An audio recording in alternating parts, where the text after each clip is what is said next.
அஸ்ஸலாமு அலைக்கும் வரஹ்மத்துல்லாஹி வபரகாத்துஹு.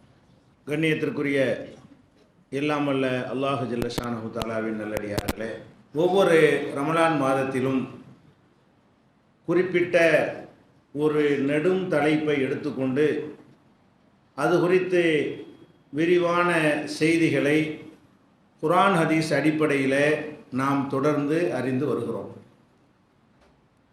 கடந்த காலங்களிலே ஒரு பொருளாதாரம் சம்பந்தப்பட்ட அனைத்து விஷயங்களையும் விளக்கக்கூடிய வகையில் இஸ்லாம் கூறும் பொருளியல் என்ற தலைப்பில் ஒரு ரமலான் முழுவதும் நாம் விளக்கம் அளித்திருக்கிறோம்.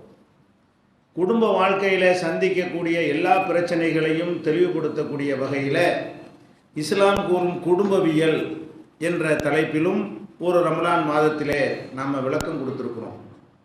நபிகள் நாயகம் ஸல்லல்லாஹு அலைஹி வஸல்லம் காலத்திற்கு பிறகு இந்த சமுதாயத்தில் பல்வேறு குழப்பங்களும் இயக்கங்களும் எப்படியெல்லாம் தோன்றின என்று 72 கூட்டத்தை பற்றிய விரிவான விளக்கத்தையும் ஒரு ஆண்டு ரமலான் மாதத்திலே நம்ம எடுத்திருக்கிறோம். அதே போல் நபிகள் நாயகம் ஸல்லல்லாஹு அலைஹி வஸல்லமுடைய வாழ்க்கை வரலாறை ஒரு அளவுக்கு ரமலான் மாதத்திலே நம்ம நடத்தி இருக்கிறோம். நபிமார்கள் வரலாறு என்ற தொடரிலும் கூட ஒவ்வொரு நபிமார்களுடைய வாழ்க்கையில் ஆதாரபூர்வமாக என்னென்ன செய்திகள் எல்லாம் கிடைத்திருக்கிறதோ அதையெல்லாம் நம்ம தெளிவாக நடத்தியிருக்கிறோம். அதே போல் பிற மார்க்கங்களிலிருந்து இஸ்லாம் எப்படியெல்லாம் தனித்து விளங்குகிறது என்பதை விளக்குவதற்காக தனித்து விளங்கும் இஸ்லாம் என்கிற தலைப்பிலையும் இஸ்லாத்தினுடைய கொள்கை கோட்பாடு அது எப்படி உண்மையான மார்க்கமாக இருக்கிறது என்பதையெல்லாம் குர்ஆன் ஹதீஸ் ஆதாரத்தோட அது ஒரு வருடத்தில் நம்ம ரமலான் மாதத்தில் எடுத்தோம். இதுபோல் ஒவ்வொரு ஆண்டும் ஒரே ஒரு தலைப்பை எடுத்துக்கொண்டு அது குறித்து விரிவான செய்திகளை எல்லாம் சொல்வதை நம்ம ஒரு ஜமாஅத்து வழக்கமாக வைத்திருக்கிறோம். சென்ற வருடத்தில் தௌஹீதுக்கு எதிராக ஷிர்க்கை நியாயப்படுத்தக்கூடியவர்கள் என்னென்ன வாதங்களை எல்லாம் எடுத்து வைப்பார்களோ அது எப்படியெல்லாம் தவறாக இருக்கிறது, தர்கா வழிபாடு, தனிநபர் வழிபாடு, தரீகாக்கள், முரீதுகள், இது மாதிரியான விஷயங்களுக்கெல்லாம் என்னென்ன பொய் வாதங்கள் எடுத்து வைப்பார்களோ அதெல்லாம் எப்படி தவறாக இருக்கிறது என்பதை சென்ற வருடம் இதே ரமலான் மாதத்தில் நம்ம என்ன செஞ்சுருக்கிறோம், தெளிவுபடுத்தி இருக்கிறோம். அந்த வகையில் இந்த ஆண்டு ரமலான் மாதத்தில் மனக்குழப்பத்திற்கு இஸ்லாம் சொல்லக்கூடிய மகத்தான தீர்வு என்ற தலைப்பை நம்ம எடுத்திருக்கிறோம். இதுவும் ரொம்ப ஒரு முக்கியமான தேவையான தலைப்பு. ஏன்னா மனக்குழப்பம் இல்லாத மனிதர்கள் ரொம்ப ரொம்ப அரிதாகத்தான் உலகத்திலே காணப்படுகிறார்கள். எல்லோருக்குமே ஏதாவது ஒரு வகையான மனக்குழப்பம், மன அழுத்தம், பிரச்சனைகள், தலையை மிதிக்கக்கூடிய பிரச்சனைகள் இல்லாமல் யாருமே இல்லை. பல காரணங்கள், ஒரு சிலருக்கு ஒரே ஒரு காரணத்தினால் மனக்குழப்பம் ஏற்படும், சில பேருக்கு 2-3 பிரச்சனைகள் இருக்கும், சில பேருக்கு வாழ்க்கையில் எல்லாமே பிரச்சனையாக அவர்களுக்கு தோன்றும். இப்படி எதை எடுத்தாலும் அவர்களுக்கு தாங்க முடியாத துன்பங்களும் இன்னல்களும் ஏற்பட்டு மன அழுத்தத்திற்கு உள்ளாகி இருக்கிற காட்சியை பார்க்கிறோம். இந்த மன அழுத்தம் எப்படி என்னென்ன காரணத்திற்கெல்லாம் வருகிறது என்று பார்த்தீர்களேயானால், முதலாவதாக மரண பயம். மனிதன் நம்ம செத்துருவோமோ, வயசு ஆக நடுத்தர வயசை கடந்த உடனே செத்து விடுவோமோ என்ற ஒரு பயம். நோய்கள் அதிகரிக்கும் பொழுது அதை ஒட்டி பல பிரச்சனைகள் வரும் பொழுது அது பற்றிய ஒரு அழுத்தம், நேற்று மாதிரி நமக்கு இருக்க முடியலையே என்று அதனால் அவர்கள் துன்பப்படுகிற காட்சியை பார்க்கிறோம். அதே போல் திடீரென்று விபத்துகள் ஏற்படும் பொழுது அது ஒரு மனிதனை பெரிய அளவில் தலைகீழாக புரட்டி போட்டு விடுகிறது. நேற்று வரைக்கும் நன்றாக செயல்பட்ட ஒருத்தன் ஒரு விபத்துக்கு பிறகு அப்படி அடியோடு மாறி விடுகிறான். இது மாதிரியான காரணங்கள் ஒரு குறைந்த சகோதரர்கள் மத்தியில், மக்கள் மத்தியில் இருக்கிறது. அதே போல் பொருளாதாரம் சம்பந்தமான பல பிரச்சனைகள்னால நிறைய பேருக்கு மனக்குழப்பம் இருக்கிறது. கடுமையான வறுமை, நமக்கு எதுவுமே கைகூட மாட்டேங்குது, நம்முடைய வருமானத்தை கொண்டு நம்முடைய தேவைகளை நிறைவேற்ற முடியலையே, தேவைக்கு ஏற்ப சம்பாதிக்க முடியலையே, சம்பாத்தியத்துக்கு மேலே செலவு அதிகமாக இருக்கிறது என்ற பிரச்சனை வரும் பொழுது அதுவே ஒரு மனிதனை அழுந்தி உட்கார வைத்து விடுகிற காட்சியை பார்க்குறோம். அதே போல் இந்த வறுமையை காரணமாக வைத்து கடன் வாங்கி விடுகிறோம். அந்த கடன் சேர்ந்தோன்னு ரெட்ட சுமையாகி விடு. வறுமை ஒரு பக்கம், கடன்காரனுக்கு எப்படி நம்ம கடனை கொடுக்கறது என்ற ஒரு பிரச்சனை வரும் பொழுது மீண்டும் நமக்கு அந்த அழுத்தம் அதிகமாகிற காட்சியை பார்க்கிறோம். ஏற்கனவே வசதியாக இருந்தவர்கள் திடீரென்று இழந்துட்டாங்கன்னு வைங்க, அது இரட்டை சுமையாக அவர்களுக்கு அமைந்து விடுகிறது. வறுமையாகவே பழகி போனது ஒரு வகை. ஒரு கோடீஸ்வரனாக இருக்கிறவன் திடீர்னு எல்லாத்தையும் இழந்துட்டா அது அவனுக்கு பயங்கரமான ஒரு சுமையாக இருக்கக்கூடிய காட்சியை பார்க்குறோம். நம்பி ஒரு இடத்துல நம்ம ஒப்படைத்த பொருளை ஒருத்தன் மோசடி பண்ணிட்டான்னு வைங்க, வாங்கின கடனை தரலன்னு வைங்க, ஒரு பங்காளியை சேர்த்தவன் துரோகம் பண்ணிட்டான்னு வைங்க, அதில் அந்த பொருள் போனது ஒரு பக்கம், இப்படி நம்பி ஏமாற்றி விட்டானே என்கிற மாதிரியான ஒரு பக்கம் இந்த பொருளாதாரம் தொடர்பாக பலவிதமான துன்பங்களை ஒரு மனுஷன் செய்கிறான் அடையும் பொழுது அது அவனுக்கு ஒரு பெரிய அழுத்தத்தை கொடுத்து அவனுடைய நிம்மதியை குலைக்கிற காட்சியை பார்க்குறோம். இதெல்லாம் நம்ம இருக்கக்கூடியவர்களில் யாராவது இது இருப்பாங்க. நான் சொல்லக்கூடிய பிரச்சனைகளில் ஒன்றோ இரண்டோ இல்லாதவர்கள் இருக்க மாட்டார்கள். அதே போல் செல்வம் அதிகமாக இருந்தால் கூட அதுவும் ஒரு பிரச்சனையாக இருக்கும். இவன் ஆஃபீஸ் வந்துடுவானோ, கணக்கு காட்டணுமோ, இது எப்படி ஆகும், அப்படி இந்த செல்வத்தை எப்படி பாதுகாப்பது என்பது கூட ஒரு மனிதனுக்கு ஒரு பயங்கரமான ஒரு அழுத்தத்தை உண்டாக்கி அதுவே அவனுக்கு பல பிரச்சனைகளை உண்டாக்கக்கூடிய காட்சியை பார்க்குறோம். அதே மாதிரி உலகத்தில் நம்ம ஒரு எட்டெடுத்து வைக்கும் பொழுது பல காரியங்களுக்கு செய்யும் பொழுது பல தோல்விகளை சந்திக்கிறோம். எடுத்த எல்லா காரியமும் ஜெயிக்குமா? ஜெயிக்காது. நம்ம ஒரு 1000 காரியத்தில் ஈடுபட்டோமையானால் ஒரு 500ல் ஜெயிக்கலாம், ஒரு 700ல் ஜெயிக்கலாம், 300ல் தோல்வி அடைஞ்சிருவோம். அந்த தோல்விகளெல்லாம் நம்மளை என்ன செய்யும்? பயங்காட்டு அழுத்தத்தை உண்டாக்கும், துவண்டு போய் வைத்து விடும், அப்படி உழண்டு போய் விடுவோம். என்ன தோல்வி வரும்? பரீட்சை எழுதுறான், தோற்று போயிடுறான். பரீட்சை எழுதிவிட்டு பள்ளிக்கூடத்தில் தோற்ற காரணத்திற்காக வேண்டி அந்த மாணவர்கள் இப்போ உயிரை மாய்த்து கொள்கிற அளவுக்கெல்லாம் மன அழுத்தத்திற்கு உள்ளாகிவிடக்கூடிய காட்சியை பார்க்குறோம். தேர்தலில் தோற்று போயிட்டான்னு வைங்க, அரசியல்வாதிகிட்ட கேட்டால் அது தெரியும் அவரை எந்த அளவுக்கு அவனை பாதிச்சிருக்கிறது என்பது. அந்த அரசியல்வாதிகள் ஒரு சாதாரண பஞ்சாயத்து போர்டு தேர்தலில் ஒருவன் தோற்றுவிட்டால் கூட அது பயங்கரமான ஒரு மன அழுத்தத்தை மனிதனுக்கு நிச்சயமாக ஏற்படுத்தத்தான் செய்கிறது. அதே போல் ஏற்கனவே ஒரு பதவியில் இருந்த ஒருத்தன் அதை இழந்துட்டான்னு வைங்க, பதவி நீக்கம் செய்யப்பட்டு பதவி பறிக்கப்பட்டு நடவடிக்கை எடுக்கப்பட்டு அரசாங்கத்தினால் பதவி நீக்கம் இப்படி ஏதாவது இழந்து விட்டார்கள் என்று சொன்னால் அந்த ஏற்கனவே இருந்த அந்த அந்தஸ்திலிருந்து கீழே போன உடனே அவனுக்கு அது ஒரு பெரிய ஒரு அழுத்தத்தை உண்டாக்கி நிம்மதியை குலைக்கக்கூடிய காட்சியை பார்க்குறோம். அதே மாதிரி ஒரு நம்பிக்கை துரோகம் யாராவது செய்து விட்டார்கள் என்று சொன்னால் அதுலேயும் நமக்கு என்ன செய்கிறது? பலவிதமான ஒரு பாதிப்புகள். நமக்கு சப்போர்ட்டாக இருப்பான்னு நினைத்த ஒருத்தன் நமக்கு எதிரியாக மாறி துரோகம் பண்ணிட்டான்னு வைங்க, இதுகளெல்லாம் இல்லாமல் நம்ம யாருமே இருக்க மாட்டோம். இப்போ நான் சொல்லக்கூடிய இந்த பிரச்சனைகளில் ஏதோ 1-2 இருக்கும். அதே மாதிரி குடும்ப வாழ்க்கை லேட்டாகும். 20 வயசாச்சு, 25 வயசாச்சு, கல்யாணம் பண்ணணும்னு ஆசைப்படுவான். அதுக்கு ஆம்பளை சைட்லையும் வசதி இருக்காது, பொம்பளை சைடில் வசதி இருக்காது. தங்கச்சி கல்யாணம் பண்ணி தான் உனக்கு பண்ணுவோன்றுவாங்க. தங்கச்சி கல்யாணம் பண்ணுறதுக்கு லட்சக்கணக்கான ரூபா டவுரி கொடுக்க வேண்டியிருக்கும், அதுக்கு இவன் சம்பாதிக்க வேண்டியிருக்கும். அப்போ ஆம்பளை திருமணம் பொம்பளை திருமணம்லாம் தாமதமாகும் பொழுது அந்த 2 பேருக்கும் பிரச்சனையாகும், அவங்கள பெற்றவங்களுக்கும் அது பிரச்சனையாக இருக்கும். அந்த 2 பேருக்கும் ஒரு மன அழுத்தம் ஏற்பட்டு கொண்டே இருக்கும். அப்போ பெற்றவர்களுக்கும் எப்போ இந்த பிள்ளை கல்யாணம் பண்ணி நம்ம அழகு பார்ப்போம், பேரம்பேத்தி எப்போ பார்ப்போம், அந்த மகனும் மகளும் சந்தோஷமாக இருக்கிற காட்சியை நம்ம எப்போ பார்ப்போம் என்றெல்லாம் அது அவர்களுக்கு நிச்சயமாக ஒரு அழுத்தமாக சுமையாக இருக்கக்கூடிய காட்சியை பார்க்குறோம். அதே மாதிரி கல்யாணம் பண்ணி கணவன் மனைவியாக வாழக்கூடிய நேரத்தில் கணவன் மனைவிக்கு துரோகம் செய்து விட்டாலோ அல்லது மனைவி கணவனுக்கு துரோகம் செய்து விட்டாலோ அது அந்த மனிதனை அப்படியே ஒட்டிச்சு போட்டுருது.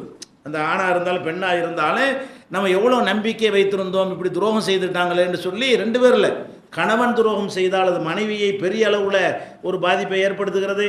மனைவி அது மாதிரி துரோகம் செய்து விட்டால் அதுவும் கணவனை பாதிக்கக்கூடிய காட்சியை பார்க்குறோம்.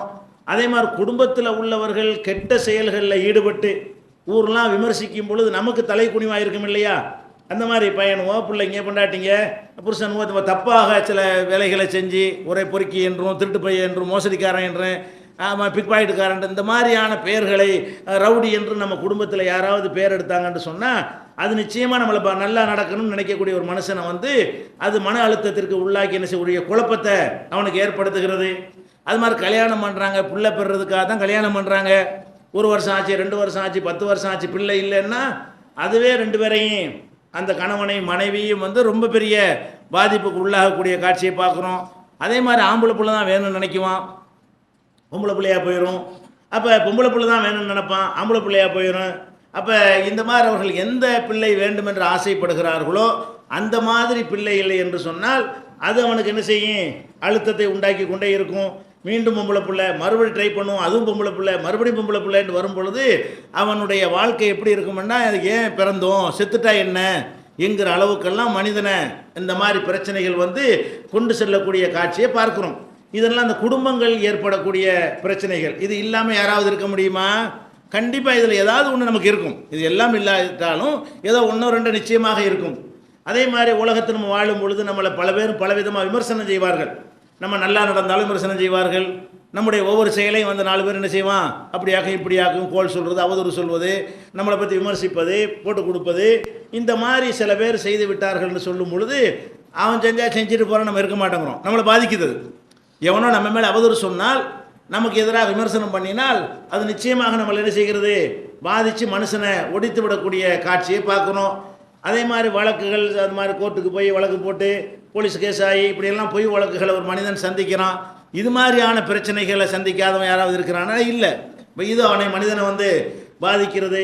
சில பேருக்கு வந்து அவன் சுமந்து கொண்ட பணியினால், ஆம்பளையாக இருந்தாலும் பொம்பளையாக இருந்தாலும் இடைவிடாத வேலை, இது ரொம்ப பெரிய மன அழுத்தத்தை உண்டாக்கும். காலைல எந்திரிச்சு தூங்குற வரைக்கும் ஒரு பொம்பளைக்கு 24 ஹவர்ஸ் வேலையாக இருந்தால் என்னவா, அவளுக்கு பெரிய பாதிப்பாக ஏற்படுத்தும். ஒருத்தன் காலையிலேருந்து இதே வேலையாக, தொழில் வியாபாரம் ஒரே வேலைன்னுட்டு இருந்தால், எந்த வேலையோ படித்து கொடுக்குற வேலை அதையே செஞ்சுட்டு இருக்க முடியாது, வியாபாரம்ட்டு அதையே செஞ்சுட்டு இருக்க முடியாது, மார்க்கெட் பண்ணிட்டு அதையே செஞ்சுட்டு இருக்க முடியாது. அப்போ அதுவே ஒருத்தன் மீது சுமத்தப்பட்டு அதிகப்படியான ஒரு பலுவாக ஆகும் பொழுது ஓய்வு என்பதே கிடைக்கலைங்கிற அளவுக்கு அவங்க நினைக்கும் பொழுது என்னவாகிறது, அது அவர்களை கண்டிப்பாக பாதிப்பை ஏற்படுத்துகிறது. சமுதாயத்தில் எதிர்ப்பு வருது இல்லையா, அது பாதிப்பை ஏற்படுத்தும். சமுதாயத்தில் எதை செஞ்சாலும் எதிர்க்கிறான், ஒன்றும் செய்ய விட மாட்டேங்கிறான், சொந்த பந்தங்கள் எதிர்க்கிறான், நல்லவனாக வாழ விட மாட்டேங்கிறான். இதெல்லாம் ஒரு நல்ல மனிதர்களாக வாழ நினைக்கிறவங்களுக்கு இதுவும் பாதிப்பை ஏற்படுத்துகிறது. இது மாதிரியான பல பிரச்சனைகள் உலகத்தில் இல்லாமல், இது எல்லாத்துக்கும் மார்க்கத்தில் தீர்வு இருக்குது. இதெல்லாம் பிரச்சனைன்னு ஒழுங்க தேவை கிடையாது.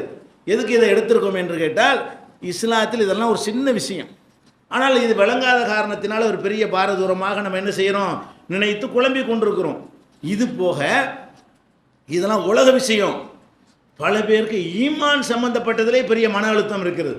இந்த மாதிரி பிரச்சனை ஒரு பக்கம் இருக்க, அல்லாஹ் இருக்கிறானா இல்லையாலாம் சைத்தான் வந்து என்ன செய்வான், உள்ளத்தில் சந்தேகத்தை உண்டாக்கிடுவான். ஈமான்லேயே டவுட்டு வந்துடும். எவனாவது ஒருத்தன் இடக்கு முடக்க கேள்வி கேட்டான்னு வைங்க, அதுக்கு பதில் சொல்லலைன்னு தெரியலைன்னு வைங்க, நமக்கு இறைவன் இருக்கிறானா, உண்மைதானா கேட்குறாங்களே, ஆன்சர் இல்லையே, இப்படின்னு ஒரு சந்தேகம் வரும் பொழுது ஒரு நேரத்தில் சந்தேகம் வரும், அப்புறம் தீரும். இன்னும் நரகத்துக்கு போய்ட்டு என்ன செய்கிறது, நம்ம ஈமானில் ஏற்றுக்கிறோனா ஏற்றுக்கிற மாட்டானா, இந்த மாதிரி நம்ம இருக்கிறோமே என்று நல்லவர்களாக வாழ நினைக்கிறவங்களுக்கு ஈமானில் என்ன செய்யும், குழப்பமும் ஈமான் காரணத்தினால ஒரு மன அழுத்தம், நிச்சயமாக மனக்குழப்பம் ஏற்படும். அதே மாதிரி வந்து அமல்களில் நம்ம வந்து நிறைய அமல் செய்ய நினைக்கிறோம், செய்ய முடியலை, நமக்கு இந்த அமல் போதுமானதாக இருக்குமா, இவ்வளோ அமலை செஞ்சுட்டு நம்ம ஜெயிக்க முடியுமா, நம்முடைய அமல்கள் ரொம்ப குறைவாக இருக்க, சஹாபாக்களை போல இல்லையே, அந்த மகான்களை, பெரியார்கள், நாதாக்களை போல நம்முடைய நல்லறங்கள்லாம் இருக்க மாட்டேங்குது அப்படின்னு நினைக்கக்கூடிய நேரத்தில் இதெல்லாம் வந்து ஆன்மீக ரீதியாக நம்முடைய செயல் போதுமானதாக இல்லை என்று நினைக்கும் பொழுது அதுவும் நம்மளை என்ன செய்கிறது, நல்ல மனிதர்களை, ஈமான் உள்ள நல்ல மறுமையை பயப்படக்கூடிய மனிதர்களுக்கு இதெல்லாம் வந்து முஸ்லீம்கள் மட்டும் சந்திக்கிற பிரச்சனை. இதுக்கு முந்தி சொன்னதெல்லாம் எல்லாரும் சந்திக்கிற பிரச்சனை, எல்லா மதத்தவர்களுக்கும் உள்ள பிரச்சனை. இப்போ சொல்கிற இந்த மேட்டர்கள் எல்லாம் வந்து ஒன்லி முஸ்லீம்கள் மாத்திரம் சந்திக்கக்கூடிய பிரச்சனையாக இருக்கிறது. நம்முடைய அமல்கள் குறைவாக இருந்தால் அது பாதிப்பதாக இருக்கிறது. நம்ம பாவம் செய்கிறோம், மனுஷன் தான் பாவம் செய்யாமல் இருக்க முடியுமா? ஆனால் அந்த பாவங்கள் செய்யும் பொழுது ஒரு தடவை பாவம் செஞ்சுட்டு ஒரு உறுத்தும், அதே கவலையாக இருக்கும். பாவம் செஞ்சுட்டு என்ன ஆகும் தெரியலையே, எல்லாம் தண்டிச்சா என்ன பண்ணுறது, நமக்கு எது என்ன ஆகும், இந்த பாவத்தை விட முடியலையே, செய்ய மாட்டேன்னு சொல்லிட்டு மர செய்வோம்.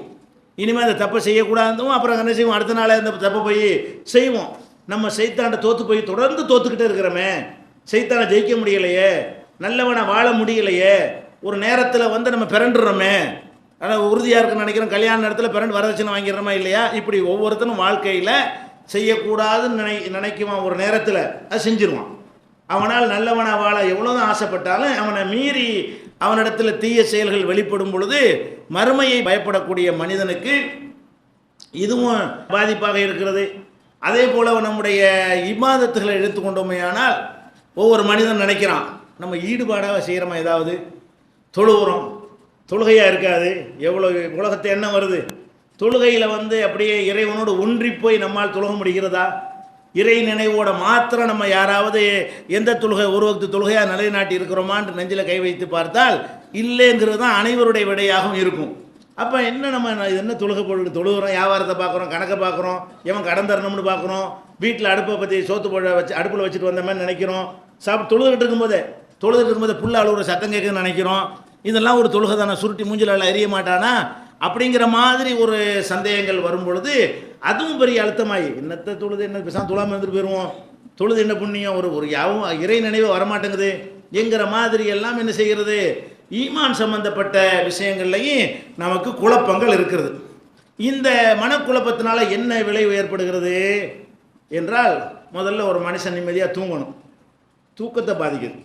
அது ஒரு அறிகுறியாக நீங்கள் எடுத்துக்கொள்ளலாம். மனக்குழப்பம் நமக்கு இருக்குதா இல்லையான்னா, படுத்தவனை நீங்கள் தூங்குறீங்களா? எப்போதும் இல்லை. படுத்தவனை தூங்கிட்டீங்கன்னா அன்னைக்கு உங்களுக்கு ஒரு குழப்பம் இல்லைன்னு அர்த்தம். படுத்த உடனே பல பிரச்சனை அது என்ன இது என்னன்னு நினச்சிக்கிட்டு இருந்தோமே, ஆனால் நம்ம கொஞ்சம் குழப்பத்தில் நம்மளை அறியாமல் என்ன செய்கிறது, மனம் அழுத்தத்திற்கு உள்ளாகி இருக்கிறது. இதெல்லாம் சில அறிகுறிகள். மன அழுத்தம் நமக்கு இருக்குதா இல்லையாங்கிறது படுத்த உடனே தூங்க முடிந்தவனுக்கு மனக்குழப்பம் இல்லை ஒரு அறிகுறி. பசித்த உடனே சாப்பிடணும், சாப்பாட்டில் உட்காந்துக்கிட்டு பசியாகவும் இருக்கும், வாயில் வச்சா உள்ளே போகாது. சாப்பிடும்போது என்னென்னமோ யோசனை வரும். சாப்பாட்டை வாயில் வச்சுருந்து மெண்டுக்கிட்டே அவன் வந்து சாப்பிட உள்ளே முழுங்கவும் மாட்டான், அடுத்த கவனம் எடுக்கவும் மாட்டான். இந்த மாதிரி எல்லாம் நினைத்து கொண்டு வச்சாப்புல இருக்கான். என்னங்க வச்சுக்கிட்டு இருக்கிறீங்கன்னு கேட்பாங்க. அதுக்கப்புறம் என்ன செய்வான், 2 வாய் முழுங்குவான். அவன் முழுங்குறது வந்து வாயினா முழுங்குமே தவிர நாக்கு அதை ருசித்து சாப்பிடாது, மனசு அதில் ஒன்றாது. ஏதோ பேருக்கு எந்திரத்தனமாக சாப்பிட்டோம்னு சொன்னால் நம்மள்கிட்ட குழப்பம் இருக்குது, மனம் வந்து இன்னும் தெளிவாகலை அப்படிங்கிறதுக்கு ஒரு அறிகுறி. இதெல்லாம் இல்லை. என்னைக்காரும் அப்படி இருந்திருக்கமா இல்லையா? டெய்லி இல்லாட்டா கூட சில பிரச்சனைகள் அழுத்தக்கூடிய நேரத்தில் ஒழுங்காக சாப்பிட மாட்டோம், ஒழுங்காக தூங்க மாட்டோம், ஒழுங்காக வந்து சகஜமாக கலகலப்பாக நம்மளால் இருக்க முடியாது. ஜோக் அடித்தா கூட சிரிப்பு வராது. ஜோக் அடித்தா ஒரு மனுஷன் சிரிக்கணுமா இல்லையா? ஜோக் அடிப்பையும் உட்காந்து இப்படி இருப்பான். ஏன்னா அவன் வேற ஒன்று அவனை அழுத்தி கொண்டு இருக்கிறது. அவனுடைய மனசில் ஒரு அழுத்தமும் குழப்பமும் இருக்கிற காரணத்தினால இந்த மாதிரியான ஒரு பாதிப்பெல்லாம் வரும். இதில் முத்தி போன நிலை என்ன தெரியுமா? செத்துட்டா பரவாயில்லைங்கிறது தற்கொலை எண்ணம்.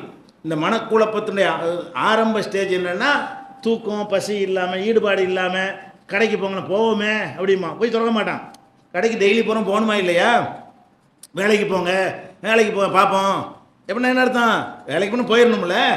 அந்தந்த வேலையை அந்தந்த டயத்துக்கு செய்யணுமா இல்லையா? பள்ளிக்கூடத்துக்கு போவேன் நாளைக்கு போய்க்கிறோம்மா. அப்போ எதுலேயும் படிக்க ஈடுபாடு இருக்காது, தொழிலுக்கு ஈடுபாடு இருக்காது, ஒரு விளையாடுறதுக்கு ஈடுபாடு. நடுத்தரைக்கும் நல்லா விளையாடிக்கிட்டு இருப்பான். எல்லாரும் இப்போ விளையாடுறா மாட்டேன்ருவான், உட்காந்துட்டே இருப்பான் இடிஞ்சு போய். இது மாதிரியான ஒரு பிரச்சனைகள் எல்லாம் என்ன இருக்கிறது, மனிதனுக்கு ஏற்படுகிறது. அப்போ இந்த மாதிரி தற்கொலை அளவுக்கெல்லாம் முத்தி போகக்கூடிய காட்சியெல்லாம் பார்க்குறோம். அப்போ இப்படியெல்லாம் ஒரு மனக்குழப்பத்தோடு இருந்தால் அதுக்கு ஒரு தீர்வு இருக்கணுமா இல்லையா? மனக்குழப்பம்னு சொன்னால் இது ஒரு நோய். உடலுக்கு நோய் வர்ற மாதிரி மனசுக்கு வரக்கூடிய நோய் தான் இது மனக்குழப்பம். உடலுக்கு வந்து மருந்து மாத்திரைகளை கொடுத்து அதுக்கு மருத்துவம் செய்ய முடியும். மனசுக்கு மருந்து மாத்திரைலாம் கிடையாது. அப்போ மனசுக்கு என்ன இருக்குது, அந்த படைச்சவனிடமிருந்து ஒரு வழிகாட்டுதல் வந்தால் தான் அது படைச்சவன் தெரியும். அது ரிப்பேர் பண்ணுறது யாருக்கு தெரியும்னு கேட்டால், ஒரு பொருளை எவன் தயாரிக்கிறானோ அவனுக்கு தான் அதை சரி பண்ண தெரியும். அதில் ஃபால்ட் வந்தால் என்ன செய்யணும், அவன் தான் அதை வந்து சரியான முறையில் சொல்லி தருவான். அல்ல அவனிடமிருந்து பாடம் படித்தவர்களுக்கு அதை சரி பண்ண தெரியும், தயாரித்தவனுக்கு செய்ய தெரியும். அல்ல தயாரித்தவன் யார் கற்றுக்கொண்டார்களோ சர்வீஸ் பண்ணுவதற்கு அவங்களுக்கு அதை செய்ய முடியும். அப்போ வந்து இந்த மனிதனை படைத்தவன் யார், நம்மளை இந்த மாதிரியெல்லாம் படைத்தது யாருன்னு கேட்டால் அல்லாஹ். அப்போ அல்லாஹ் தான் இதுக்கு வழிகாட்ட இயலுமே தவிர மனோதத்துவ நிபுணர்கள் நினச்சிக்கிட்டு இருக்கிறோம். இந்த தலைப்பை எடுக்கும் பொழுது கூட நல்லா நிறைய புக்கெலாம் படிச்சுக்கிறோங்க. ஏன் நிறைய பேர் சொன்னாங்க மனோதத்துவ புக்கெலாம் நிறைய இருக்குது, அந்த டாக்டர் எழுதின புக் இருக்கிறது, இந்த புக் இருக்குன்னாங்க. ஒன்றும் படிக்கலாம் தேவையே கிடையாதுங்க. அது எல்லாம் தவறுன்னு நம்ம சொல்கிறோம். இந்த மனோதத்துவ நிபுணர்கள்னு சொல்லக்கூடியவர்கள் எல்லாம் மனோதத்துவ நிபுணர்கள்லாம் கிடையாது. அது ஒரு சம்பாதிப்பதற்குரிய ஒரு வழிமுறை. மனோதத்துவம் நீங்கள் கவலையாக இருக்குன்னு போனீங்கன்னா எல்லாம் லைட்டாக எடுத்துக்கப்பா அப்படி இதான் சொல்லுவார். அவர் வேற அறிவுரை எடுப்பார். எப்படி லைட்டாக எடுப்பான், லைட்டாக எடுக்கணும் எடுத்துட்டான். அவன் லைட்டாக எடுத்துக்கன்னா லைட்டாக எடுக்கிறது எப்படிங்கிறதுக்கு ஒரு வழி சொல்லணுமா இல்லையா? பிரச்சனை பெருசாக்கக்கூடாது, சாதாரணமாக எடுத்துக்கொள்ள வேண்டும் அப்படின்னு சொல்லுவார். யார்? மனோதத்துவ டாக்டரு. அவர்கிட்ட போய் பார்க்குறதுக்கு ஒரு மணி நேரத்துக்கு 10,000 ரூபா ஃபீஸ் வாங்குவார். அவரை லைட்டாக எடுத்துக்கிறல. அவர் வந்து ஒரு மணி நேரத்துக்கு பீஸ் வாங்குறாருன்னா அவருக்கு எவ்வளோ பேராசை, அது கூட ஒரு மன அழுத்தம் தானே, அது ஒரு வகையான மனநோய் தானே. சரி பாவம் மனம் பாதிக்கப்பட்டு வர்றான், ரெண்டு வார்த்தையை சொல்லிட்டு போக வேண்டிய இல்லாமல் அவர் ஏசி ரூமில் உட்காந்து என்ன செய்வார், 1 ஹவர் கன்சல்டிங் ஃபீஸ்ன்னு சொல்லி 10,000 ரூபா கொடு, 5,000 ரூபா கொடு, 15 நாளைக்கு வாண்டுருவார். அவனை மொட்டை அடித்து அவனை மனநோயை அதிகமாக்கி விட்டு அதான் நடக்கிறது. இதுதான் மனக்குழப்பத்துக்கு உள்ளதா? அது மாதிரி பிள்ளை இறந்து போச்சுங்க, அதனால் ரொம்ப கவலையாக இருக்கான்னு கூட்டிகிட்டு போனோம்னு சொன்னால் அதெல்லாம் இறப்புனா சகஜந்தாங்க அப்படி இப்படிம்பாரு. அவர் வீட்டில் ஒருத்தர் மூத்தா போனால் அப்படி இருப்பார். அவர் மனோதத்துவ ரீதியாக நமக்கு ஆறுதல் சொல்லக்கூடிய ஒருத்தர் என்ன செய்வார், அதெல்லாம் இறப்புலாம் சகஜம் அப்படிலாம் அப்படி இப்படி ஏதாவது சொல்லுவார். ஆனால் அவங்கெல்லாம் ப்ராக்டிக்கலாக இதை அனுபவித்தவங்களா? அவங்க சொல்லக்கூடிய அறிவுரை அவங்களுக்கு சொல்லிக்கொள்ள இயலுமா? எந்த டாக்டர் வந்து இந்த மௌத்துக்காக வேண்டி உங்களுக்கு அறிவுரை சொல்கிறாரோ மனோதத்துவ டாக்டரு, அவர் வீட்டில் ஒரு மௌத்தாயிட்டார்னு சொன்னால் அவருக்கு நீங்கள் திருப்பி இந்த அறிவுரையை சொல்லணும். அந்த நாளில் அவர் இருப்பார். அவர் இழிஞ்சு போய் உட்கார்ந்துருவார். அவர் வறுமையில் ஆட்பட்டார்னு வைங்க, அவர் உங்கள் கதிக்கு தான் இருப்பார். மனோதத்துவ ரீதியாக உங்களுக்கு ஆலோசனை சொல்லக்கூடியவர், உங்களுக்கு ஏற்பட்ட அந்த வறுமை அவருக்கு ஏற்பட்டு விட்டால் அவர் நிலைமை என்னவா இருக்கு? உங்களை விட மோசமாக இருக்கும். நீங்கள் சகித்துக்கொள்கிற அளவு கூட அவரால் என்ன செய்ய முடியாது, சகித்துக்கொள்ள முடியாது. அப்போ ஒரு நம்பிக்கை தொகை முன்னாடி துரோகம் பண்ணிட்டா அப்படின்னு போகிறீங்க, அவர் என்ன செய்வார், அதுக்கு ஏதாவது சில அறிவுரை சொல்லுவார். அது அவருக்கு நடந்திருந்தால் அவரால் தாங்க இயலாது. அப்போ அந்த மனோதத்துவ நிபுணர்கள்லாம் சும்மா ஒரு மக்கள்கிட்ட அவர் பேசி அந்த நேரத்தில் சமாளித்து அனுப்புகிறார்களே தவிர அவனுடைய மனசை வந்து குணப்படுத்தி இதை வந்து இப்படி தான் எடுத்துக்கொள்ளணும்னு சொன்னால் அது மனசில் உட்காரணும். உட்காருவது தகுந்தவாறு என்ன செய்யணும், அந்த அறிவுரைகளும் போதனைகளும் இருக்க வேண்டும் என்கிற அடிப்படையில் எந்த மனோதத்துவ புக்கை நீங்கள் படித்தாலும் சரி சும்மா வெறும் வரட்டு தத்துவமாக இருக்கும், வெறும் சித்தாந்தமாக இருக்கும், ப்ராக்டிக்கலாக நடைமுறைக்கு ஒத்து வராது. அதெல்லாம் படிச்சுட்டு ஒருத்தன் வந்து மன அழுத்தத்திலிருந்து விடுபட்டான் என்று சொல்ல முடியாது. நம்ம ஒரு ஆளுக்கு எடுத்து சொல்லணும், என்னது அந்த புஸ்தகத்தை படித்து விட்டு மன அழுத்தத்திலிருந்து விடுபட வழி என்ன தெரியுமான்னு சொல்லலாமே தவிர அது வந்து நடைமுறைக்கு வருமா, எனக்கும் வராது அவனுக்கு வராது, அதான் உண்மை. அப்போ மன அழுத்தத்திலிருந்து நம்ம வந்து விடுபடுவதற்கான வழி வந்து மனிதர்களுடைய சித்தாந்தங்களில் கிடையவே கிடையாது. அவங்களால் கண்டிப்பாக ஒரு மன அழுத்தத்தை யாருக்கும் குறைக்க முடியாது. நம்ம நிறைய பேரை பார்த்துருக்குறோம். நம்ம இடத்துல எத்தனை சகோதரர்கள் மன அழுத்தத்திற்காக வந்திருக்கிறார்கள். பெரிய பெரிய டாக்டர்கள்லாம் பார்த்துட்டு வருவாங்க. அவங்களாம் கேட்டோம்னா என்னவாயிருக்கேன், இருந்ததை விட முத்தி போன நிலையில் தான் அந்த டாக்டர் அனுப்பி வைப்பாங்க. இருந்ததை விட ஏற்கனவே பாதி நிலையில் அவர் போயிருப்பார். அவர் முக்கால்வாசிக்கு ஆக்கி தான் என்ன செய்வாங்க, அந்த பணம் கேட்டு கேட்டு ஒரு அளவுக்கு மேலே இனிமேல் பணம் கொடுக்க இயலாது, இவங்க பறிச்சிருவாங்க நம்மள்கிட்டன்னு சொல்லி கடைசியாக என்ன செய்வாங்க, நம்மள்கிட்ட வருவாங்க. அது மாதிரி எல்லாம் அவர்களுக்கு நம்ம மார்க் அடிப்படையில் சொல்ல வேண்டிய செய்திகளை சொல்லி அது அவர்களில் வந்து ஒரு நார்மலான நிலைக்கு நம்ம என்ன செய்கிறோம், கொண்டு வர்றதுக்கு முயற்சி பண்ணால் நிச்சயமாக எல்லாம் வெற்றி தருவான். இஸ்லாம் சொல்லக்கூடிய வழிமுறைகள், இஸ்லாத்தினுடைய நம்பிக்கைகள் மாத்திரம்தான் இந்த மனக்குழப்பத்தை தீர்க்கும். மனக்குழப்பத்தை தீர்ப்பதற்கு இஸ்லாத்தில் மட்டும்தான் மருந்து இருக்குன்னு சொல்லும் பொழுது நம்ம எதுக்கு மனோதத்துவ நிபுணர்கள் எல்லாம், அதுவும் கேட்ட சில ஆளுங்க நீங்கள் மனோதத்துவம் படிச்சிருக்கலான்னு நம்மள்ட்ட வந்து கேட்டாங்க. நான் ஏன் படிக்கணும், மனோதத்துவத்தை எல்லாத்தையும் தான் இஸ்லாம் நம்ம படித்து தந்திருக்குதே, மனோதத்துவம் நீங்கள் டாக்டரா நீங்கள் இந்த தலைப்பெல்லாம் எடுக்கிறீன்னு சில பேர் நினைஞ்சாங்க கேட்டாங்க. நம்ம அந்த செக்ஷனுக்கே வரவே மாட்டோம். எந்த செக்ஷனு, இந்த மனோதத்துவ டாக்டர்கள் என்னவெல்லாம் சொல்கிறார்களோ அவர்கள் சொல்லக்கூடிய சித்தாந்தம் எதுவுமே நடைமுறைக்கு உதவாது. ஏட்டு சுரக்காய்ன்னு சொல்லுவாங்களே, ஏட்டு சுரக்காய் வந்து கறிக்கு உதவுமா? ஏட்டில் சுரக்கான்னு எழுத சமைக்க முடியுமா? சுரக்காயை தான் சமைக்க முடியும். ஏட்டு சுரக்காய் கறிக்கு என்ன செய்யாது, உதவாது. இதெல்லாம் ஏட்டு சுரைக்காய்களாக நம்ம பார்த்த வகையில் படித்த வகையில் இந்த மனோதத்துவம் என்று சொல்லக்கூடிய எல்லாமே ஏட்டு சுரக்காய்களாக இருக்குதே தவிர சமைத்து சாப்பிடுகிற சுரக்காயாக கிடையாது. ஆனால் மனோதத்துவத்துக்கு இஸ்லாத்தில் சொல்லக்கூடிய தீர்வை பார்த்தோம்னு சொன்னால் நம்ம அதிசயித்து போயிடுவோம். ஏன் தீர்வு சொன்ன நபிகள் நாயகம் ஸல்லல்லாஹு அலைஹி வஸல்லம் அவர்கள் இப்போ நம்ம என்னென்ன சந்திக்கிறோமோ அவ்வளவையும் சந்தித்தார்கள். இந்த தீர்வு சொல்லக்கூடிய யாரும் சந்தித்தது இல்லை. இப்போ நம்ம சந்தித்திருக்கிற 90% பிரச்சனைகள் நபிகள் நாயகம் ஸல்லல்லாஹு அலைஹி வஸல்லம் அவர்களால் சந்தித்த பிரச்சனைகள் தான். அந்த பிரச்சனைகளை சந்தித்த பிறகு அவங்க எந்த ஒரு பிரச்சனைக்காவது மன அழுத்தத்திற்கு உள்ளானார்களா, அவர்களை ஏதாவது பாதிச்சிச்சா, அவங்களுடைய ரொட்டீனான எந்த ஒரு வாழ்க்கையிலையாவது அது அவங்களுக்கு ஒரு மாற்றத்தை ஏற்படுத்தினுச்சா, இடிஞ்சு உட்காரக்கூடிய நிலைமையில் அவர்களுக்கு ஏதாவது ஒரு பிரச்சனைக்காவது அப்படி ஆளானார்களா? இல்லை. அப்போ ஒரு மனிதர் இதுக்கு தீர்வு சொல்கிறாருன்னு சொன்னால் அவர் அனைத்தையும் சந்தித்து நின்று காட்டியிருக்கணும் ஸ்டடியாக. எது வந்தாலும் அதை கலங்காமல் ஸ்டெடியாக நின்று காட்டின ஒரு ஆள் சொல்லும் பொழுது அதுதான் தீர்வு சொல்வதற்கு தகுதியானவர்னு அடையாளம். இப்போ எந்த மனோதத்துவ நிபுணருக்கும் நபிகள் நாயகம் ஸல்லல்லாஹு அலைஹி வஸல்லம் சந்தித்த பிரச்சனைகள் அளவுக்கு வறுமையானால் அரை மணி நேரம் தாக்கு பிடிக்க மாட்டார்கள். எந்த பெரிய நிபுணராக இருந்தாலும் சரி, ஊருக்கெல்லாம் மனோதத்துவத்தை சொன்ன நிபுணர்களாக இருந்தாலும் சரி, இவ்வளோ பிரச்சனை வந்துச்சுன்னு சொன்னால் அரை மணி நேரத்தில் மண்டலாகி விடுவார்கள். அதான் உண்மை. ஆனால் நபிகள் நாயகம் ஸல்லல்லாஹு அலைஹி வஸல்லம் அவர்கள் பாருங்கள், உங்கள் குழந்தையிலேருந்து எடுத்துக்கொள்ளுங்க, சிறு வயசுலேருந்து ஒரு அனாதையாக, அவங்களுடைய ஆரம்பமே என்ன, சிறு வயசில் அனாதைங்கிறது எவ்வளோ பெரிய மேட்ரு.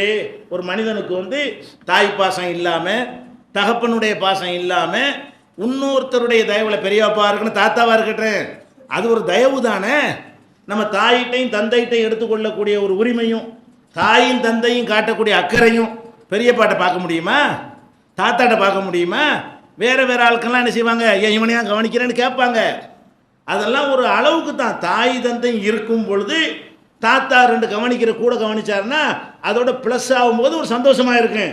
மொத்தமே தாத்தா பார்த்தாருன்னு வைங்க, அதெல்லாம் இருக்காது. அது ஈடுபாட்டோடு உள்ள உதவியாக இருக்கவே இருக்காது. அதே மாதிரி பெரியப்பா சின்னப்பான்னு தத்தெடுத்துட்டான்னு வைங்க, பெத்த பிள்ளைய ஒரு மாதிரியாகவும் இந்த மாதிரி தத்து எடுத்துக்கொண்ட பிள்ளைய வேற ஒரு மாதிரி சோறு தான் போடுவாங்க, வேற ஒரு மாதிரியாக நடத்துவார்கள்.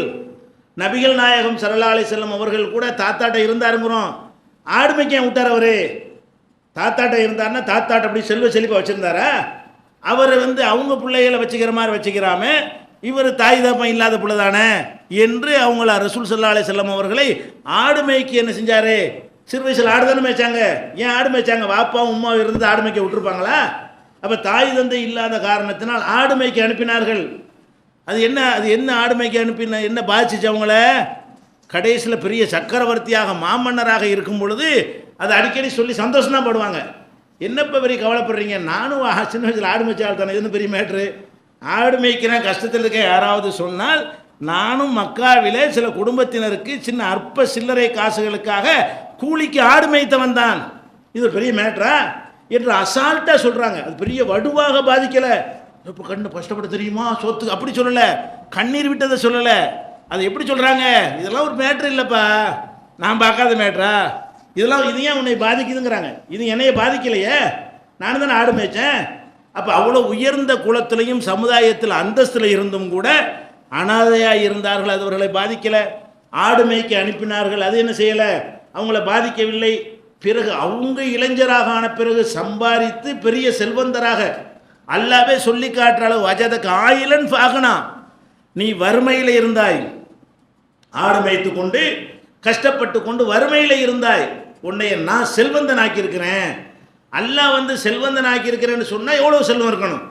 இப்போ நபிகள் நாயகம் ஸல்லல்லாஹு அலைஹி வஸல்லம் அவர்கள் நபி என்று தன்னை அறிவிக்கக்கூடிய, அல்லாஹ்விடமிருந்து செய்தியை பெற்று அறிவிக்கக்கூடிய அந்த நேரத்தில் பெரிய செல்வந்தராக இருந்தார்கள். அல்லாவே உன்னை செல்வந்தராக்கிட்டேன்னு சொல்கிற அளவுக்கு, அல்லாவே சொன்னால் எவ்வளோ பெரிய செல்வமாக தானே இருக்கணும். அல்லாட்ட பெருசெல்லாம் சின்ன தானே தெரியும். அல்லாவே என்ன செய்கிறான்? வஜதக ஆயிலன் ஃபாகனா, உன்னைய வறுமையில் இருக்க கண்டு உன்னைய செல்வந்தனாக நான் ஆக்கினேன் அப்படின்னு சொல்கிறான் அல்லாஹ். அதே மாதிரி நீ எத்தீமாக இருந்தாய், அப்படி அலம் எஜிதுக்கு எத்தீமன், நீ அனாதையாக இருக்கலையா? ஆவா, நான் தான் இப்போ உன்னை அரவணைச்சேன். யார் அரவணைச்சா?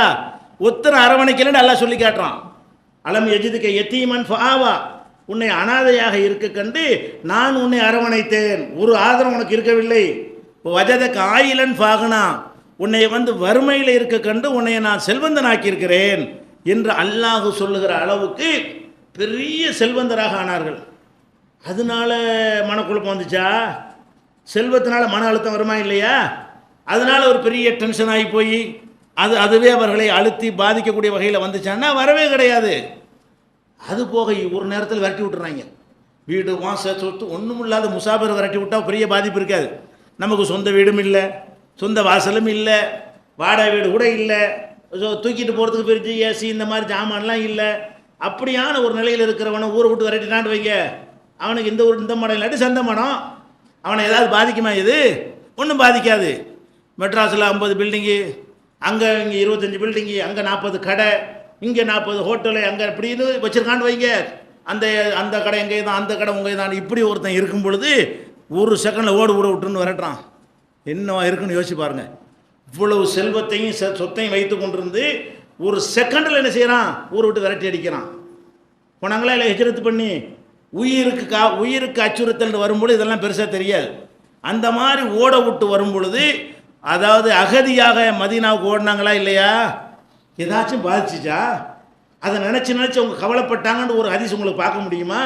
எல்லாத்தையும் விட்டு வந்தேன், காசு போச்சே, என் பணம் போச்சே, என் பங்களா போச்சே, வீடு வாச்சே, சொத்து, ஏதாவது ஒரு சந்தர்ப்பத்திலையாவது சொல்லியிருப்பாங்கன்னு நினைக்கிறீங்களா? அது ஒரு தூக்கி எறிஞ்சிட்டாங்க, சும்மா முள்ளு குத்துன மாதிரி. அது என்ன பாதிக்கலை, ஈட்டி குத்துன மாதிரிலாம் இருக்கல அவங்களுக்கு. இப்படி கோடான சொந்த உழைப்பில் சம்பாதித்தது, அப்பம் பாட்டம் சம்பாரிச்சிட்டு போகல. அனாதையாக இருந்து அவங்க வியாபாரியாக போய் அவங்க வியாபாரம் செய்து அவங்க சம்பாதித்து சுய முயற்சியால் திரட்டிய எல்லா செல்வங்களையும் வீடு வாசல்களையும் விட்டுட்டு உடுத்தின ஆடையோடு அணிந்திருக்கிற ஆடையோட ஒரே ஒரு தோழரை மாத்திரம் அழைத்து கொண்டு மறைந்து ஒளிந்து மதீனாவுக்கு ஓடுனாங்களே. இது ஒருத்தனுக்கு ஏற்பட்ட கொஞ்சம் கற்பனை பண்ணி பாருங்க, எனக்கோ உங்களுக்கோ வேற யாருக்கோ இந்த நிலையில் நாம் இருந்து இது எல்லாம் ஒரு செகண்டில் பிடுங்கப்பட்டால் என்ன ஆகும்?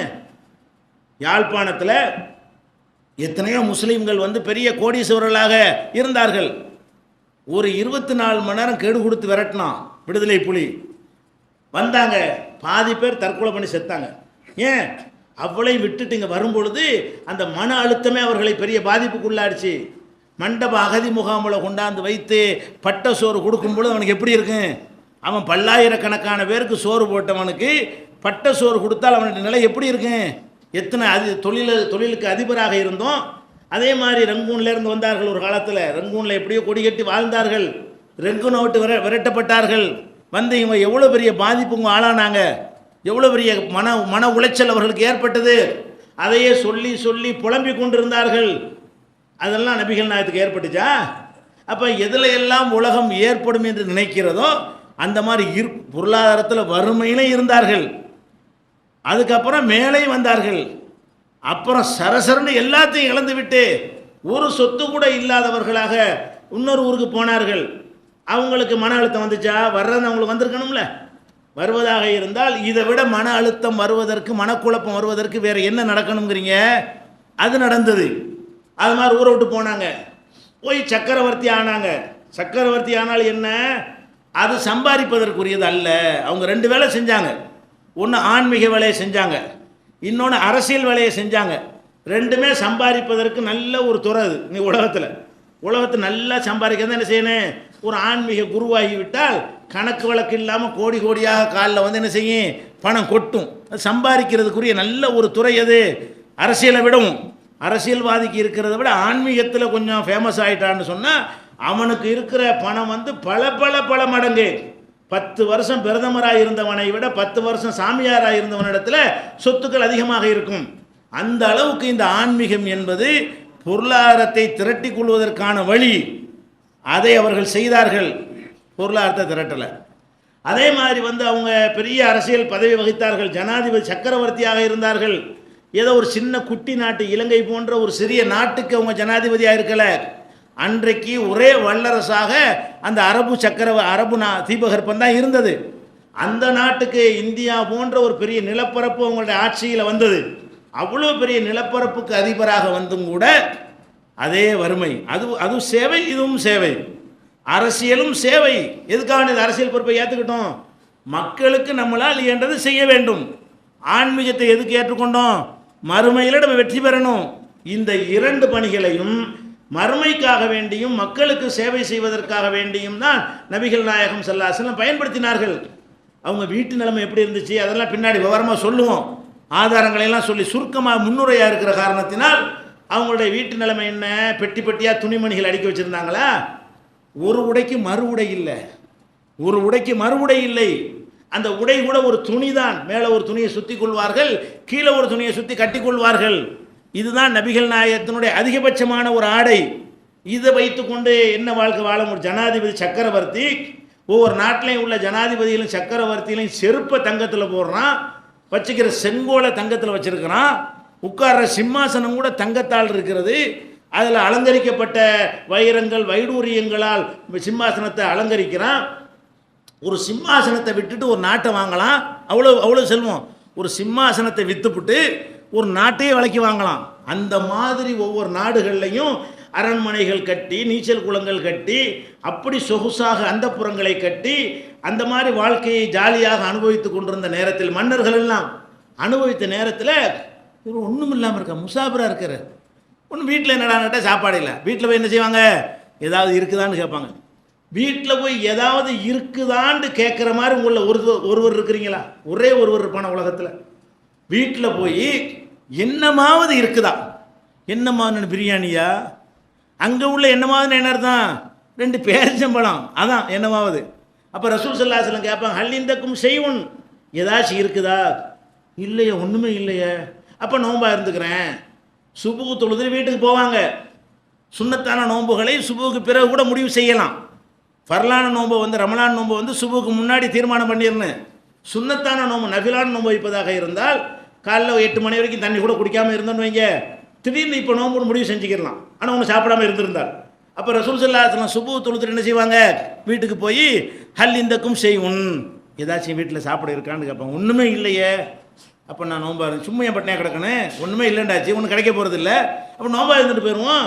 அப்போ இன்னி சாயம், நான் நோன்பா இருந்துக்கிறேன். நெஞ்சில் கை வச்சு சொல்லுங்க, இந்த மாதிரி ஒருத்தர் இருக்கீங்களா உள்ள? ஒரே ஒருத்தர், ஒன்றும் கூட இல்லை, ஒரு பேரிச்சம்பழம் கூட இல்லை. அப்படி இருக்குமா? ஒரு பிஸ்கட் கூட இருக்காதா? ஒரு பழைய சோறு கூட இருக்காதா? வீட்டில் ஒன்றும் இல்லாமல் ஏதாவது இருக்குமா? ஒன்றும் இல்லாத வீடு பிளாட்பாரத்தில் தெருவில் இருக்கிறவனு கூட இருக்காது. ஏதாச்சும் அவன் பானையில் கிடக்கத்தான் செய்யும். அப்போ ஒன்றுமே இல்லைங்கிற அளவுக்கு வறுமை. பெரிய கோடீஸ்வரராக திகழ்ந்து விட்டு ஒன்றுமே இல்லை, சாப்பிட்றதுக்கு ஒன்றும் வேண்டாம், என்ன பிரிச்சியும் ஏசியமாக கேட்டாங்க. ஒன்றுமே என்ன இருக்கிறது கேட்டாங்க, 2 பேரிச்சம்பழம் இருக்குமா, காஞ்சி போன ரொட்டி இருக்குமான்னு வீட்டில் போய் கேட்குறாங்க. அது இல்லை. ஏதாவது பாதிச்சுச்சா, புலம்புனாரா இதுக்காக வேண்டி? இடிஞ்சு போய் உட்காந்துட்டாரா? ஒன்றும் இல்லை. பிரச்சாரத்தை விட்டுட்டாங்களா? எந்த வேலையில் குறை வச்சாங்களா? எல்லாம் அது ரொட்டீன் கரெக்டாக நடந்துக்கிட்டே இருக்கு. ஒன்றுமே இல்லை, வீட்டில் எல்லாம் கரெக்டாக போய்கிட்டே இருக்கு, ஒரு பாதிப்பு இல்லை. இந்த வறுமை வந்து அவங்களுக்கு கடுகளை கூட என்ன செய்யலை, அசைக்கவே இல்லை. வாட்டு நிற்கிறாங்க, ஸ்டடி எவனுக்கு நிற்க இயலாது. அந்த மாதிரியான வறுமை. வீடு குடிசை, உழுவும். அதாவது ரசூலுல்லாஹ்வுக்கு ஒரு பாய் இருந்துச்சு. அந்த பாய் தான் இரவில் படுப்பார்கள், பகலில் வாசலுக்கு கதவாக கதவு இல்லாத வீடு. அதாவது ரசூலுல்லாஹ்வுடைய வீட்டுக்கு என்ன இல்லை, அரண்மனையில் ஒருத்தனை வாயிற்காப்பனை வச்சுக்கிட்டு இருக்கிறான், வீட்டுக்கு என்ன இல்லை, கதவு இல்லை. கதவு எது? படுத்துக்கொள்வதற்கு இருக்கிற ஒரு பாயை இரவில் படுத்துவிட்டு பகலில் தொங்க விட்டுக் கொள்வார்கள். அதான் மரபு. இப்படி எத்தனை பேர் இருக்கிறீங்க? குறவன் குடிசை கூட இப்படி இருக்காது. அந்த அவ்வளோ வறுமை. வறுமைன்னா சொல்ல முடியாது. வரலாறில் இப்படியான ஒரு வறுமையை சந்தித்த ஒருத்தர் வந்து இப்படி உறுதியாக எல்லாத்தையும் வச்சிருந்தார். விரல் நுனியில் வச்சுக்கிட்டு அனைத்தையும் வச்சிருந்தார். இந்த மாதிரி நிறைய பேர் இருப்பான், இல்லாமல் கூட இவ்வளவு செஞ்சுக்கிட்டு இதை செய்யணும். இவ்வளவு வந்தும் கூட அது சம்பாதிக்கணும், போகணும், முன்னேறணும், அப்படி அதை பற்றியே நினைக்கவே இல்லை. அந்த மாதிரியான 3 மாதத்துக்கு அடுப்பு மூட்டப்படாது. இப்போ எதை தான் சாப்பிடுவீங்க? பேரிச்சம்பழம் தண்ணியும் தான். ஆயிஷா நாயகி சொல்கிறாங்க, ஒரு பிறையை பார்ப்போம், இன்னொரு பிறையை பார்ப்போம், இன்னொரு பிறையை பார்ப்போம். 3 பிறை 2 மாதம் வச்சுக்கிறங்க. 3 பிறைன்னா 2 மாதம். அப்போ 3 பிறையை பார்ப்போம், அடுப்பு மூட்டியிருக்க மாட்டோம். அப்போ 3 பிறை 2 மாதம் கடந்த நிலையில் கூட அடுப்பு மூட்டலை. ரொட்டி சோடலன்னு அர்த்தம், கூழு காய்ச்சலன்னு அர்த்தம், கஞ்சி காய்ச்சல்னு அர்த்தம். அப்போ என்னத்தை தான் திம்பிங்க? அல் அஸ்வதான், பேரிச்சம்பழம் தண்ணி. 2 பேரிச்சம்பழத்தை சாப்பிட்டு தண்ணி குடிச்சிக்கலாம். அதான் 3 மாதத்துங்க. ஒரு நாளைக்கு குடிச்சிட்டு இருக்கலாம், 2 நாளைக்கு பேரிச்சம்பழம் திங்கலாம். 2 மாதத்துக்கா? எவ்வளோ ருசி நாக்கு கேட்குது. எத்தனை வகை வகையாக நம்ம மாற்றி மாற்றி சாப்பிட்றோம். அப்போ இது எப்படி இந்த மனுஷனுக்கு இந்த நாவில் இந்த ஒரு வெயிட்டும் கொடுக்காம சாதாரணமாக எடுத்துக்கொள்ள முடிந்தது?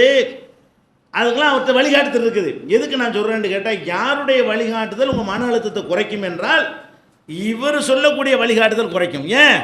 இவர் ப்ராக்டிக்கலாக தனக்கு செஞ்சு காட்டி வெற்றி பெற்றவர். மனோதத்துவ நிபுணர்களே பெரிய மனோதத்துவ நிபுணராக முகமது நபி இருந்து அவர்கள் நீங்கள் சந்தித்ததை விட கடுமையான பிரச்சனைகளை எல்லாம் சந்தித்து கடுகளவு கூட மன அழுத்தத்திற்கு ஆளாகாமல் ஸ்டெடியாக நின்று காட்டியிருக்கிற காரணத்தினால் அவங்க என்ன உங்களுக்கு தீர்வாக சொன்னார்களோ அதை கரெக்டாக நீங்கள் உள்ளத்தில் பதிய வைங்க. இருக்காது, அது பின்னாடி சொல்லுவோம். என்னென்ன தீர்வுகள்லாம் என்ன சொன்னால், முதல்ல யாருக்கு தகுதி இருக்குங்கிறது தெரியணும் இல்லையா? மனோதத்துவத்தை பேசுவதற்கும் மனக்குழப்பத்தை பேசுவதற்கும் உலகத்திலே இஸ்லாத்தை தவிர எவனுக்கும் யாருக்கும் எந்த அருகதையும் தகுதியும் கிடையாது. அது எல்லாம் வரட்டு தத்துவம். படைச்சவனுக்கு மாத்திரம்தான் அந்த ஒரு ஆற்றல் இருக்கிறது, இவருக்கு மட்டும்தான் சொல்லித்தரக்கூடிய தகுதி இருக்கிறது என்று நம்ம பார்க்கிறோம். அதே மாதிரி நபிகள் நாயகம் ஸல்லல்லாஹு அலைஹி வஸல்லம் அவர்கள் ஒவ்வொரு மனுஷனும் அவனுக்கு ஒரு ஆம்பளை பிள்ளை வேணும்னு ஆசைப்படுவான். பல வருடம் ஆம்பளை பிள்ளை இல்லை. அதுவும் ஒரு பெரிய சக்கரவர்த்தியாக இருக்கிற ஆளுக்கு அதனால பிரச்சனை, வாரிசுக்கு தானே பிரச்சனை வருது, சண்டையெல்லாம் வருது. அப்படி ஒரு வாரிசு இல்லாமல் போனால், ஒரு நபியாக இருக்கிறாங்க, அவங்க பேர் சொல்வதற்கு ஒரு ஆம்பளை பிள்ளை இருந்தால் அவ்வளோ நல்லா இருக்கு என்று ஆசைப்படுவார்கள். அல்லாஹ் ஒரு ஆம்பளை பிள்ளை கொடுத்தான். கொடுத்த மேனிக்கு பால் குடிக்கிற பருவத்தில் எடுத்துக்கிட்டான். அழுதாங்க. அழுகாமையில் இருக்க முடியாது. இடிஞ்சு போயிட்டாங்களா? எந்த அளவுக்கு அவங்க இடிஞ்சு போகல, கண்ணீர் கொட்டுன்னு கொட்டுது. என்ன அல்லாவோட இப்படி அழுவுறீங்களே? அப்போ இப்ராஹிமை நோக்கி பேசுகிறார்கள். எப்படி? இன்னல் ஐன ததுமவு, கண்கள் இரத்த கண்ணீர் வடிக்கின்றன. கண்கள் இரத்த கண்ணீர் வடிக்கிறது. உள் கல்பு யஹசுனு, உள்ளம் வேதனையால் விம்முகிறது. ஓ இன்னாலி ஃபிராக்கிக யா இப்ராஹிமுல மஹசூனூன், இப்ராஹிமே உன்னுடைய பிரிவு நான் ரொம்ப கவலைப்படுறேன். இப்ராஹிம் மூத்தா போன பிறகு இப்ராஹிம்னு ஒரு ஆம்பளை பிள்ளையெல்லாம் கொடுத்தான். இப்ராஹிம் அலைஹிஸ்ஸலாமுடைய பேரை வைக்க வேண்டும் என்பதற்காக வேண்டிய அந்த பிள்ளைக்கு என்னஞ்சாங்க, தன்னுடைய பாட்டனார் இப்ராஹிம் நபியுடைய பேரை வைத்தார்கள். அந்த பிள்ளை பேரை வச்சல எவ்வளோ ஆர்வமாக வச்சுருப்பாங்க. எதுக்கு இப்ராஹிம் பேர் வச்சாங்க? இப்ராஹிம் நபி மாதிரி வரணும் தானே வச்சுருப்பாங்க. பேரை வைக்கும் பொழுது கூட இந்த பேரை தேர்ந்தெடுக்கிறாங்க. இப்ராஹிமுடைய மார்க்கத்தை எல்லாம் பின்பற்ற சொல்கிறான். அல்லாவுக்கு ரொம்ப உற்ற நண்பர் இப்ராஹிம் தான். அந்த உற்ற நண்பருடைய பேரை என் பிள்ளைக்கு வைப்பேன், என் பிள்ளை இப்ராஹிம் நபி மாதிரி வரணும் என்று ஆசைப்பட்டு மகனுக்கு பேரை வைக்கிறாங்க. புசுக்குன்னு தூக்கிட்டான்ல. மனிதர்கிற ஆசைப்பட்டு பேரை வச்சுவிட்டாங்க. பால் பெற்று வளர்த்து கொஞ்சி பால் குடித்து கொண்டிருக்கிற ஒரு நேரத்தில் இடைஞ்சாங்க. அப்படியே எல்லாம் எடுத்துக்கிட்டாங்க. பெண்ணு செய்து மக்கள்லாம் பேசிக்கிறாங்க. இவர் மன அழுத்தத்துக்கு கண்கள் கண்ணீர் வடிச்சிருச்சுல. கண்ணீர் வடிக்கிறது மன அழுத்தம் கிடையாது.